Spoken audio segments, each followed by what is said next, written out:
అమెరికాలో కానీ లేకపోతే ఇతర రాష్ట్రాల్లో గాని చాలా దారుణమైనటువంటి పరిస్థితులైతే తలెత్తుతున్నాయి. ప్రస్తుతం జరుగుతున్నటువంటి పరిణామాల్లో ఏదైతే చొరబాటుదారులుగా వచ్చినోళ్ళు శరణార్థులుగా మారి ఆ పైన అక్కడ చేస్తున్నటువంటి అరాచకాలకి ఏమాత్రం తగ్గటం లేదు. పైగా ఆయా దేశాల్లో తిరుగుబాట్లు ప్రారంభమైపోయినాయి.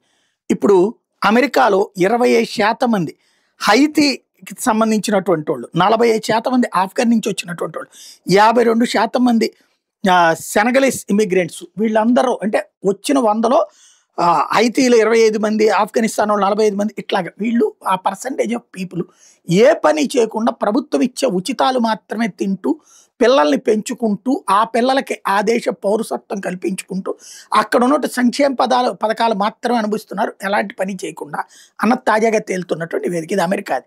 ఇతర దేశాల్లో కూడా అదే ఉంది.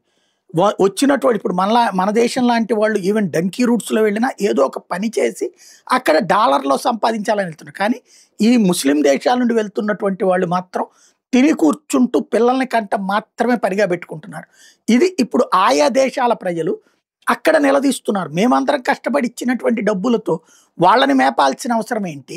అక్కడ ఉన్నటువంటి ఈ ప్రజలకు వచ్చేటప్పుడు కరెంటుకి కోతలు అవుతున్నాయి, ఈ డబ్బులకి ఇబ్బంది అయిపోతున్నది, విద్య కానీ వైద్యం కానీ ఖరీదైపోతుంది. వాళ్ళ కోసం మేమెందుకు త్యాగం చేయాలని నిలదీస్తున్నారు.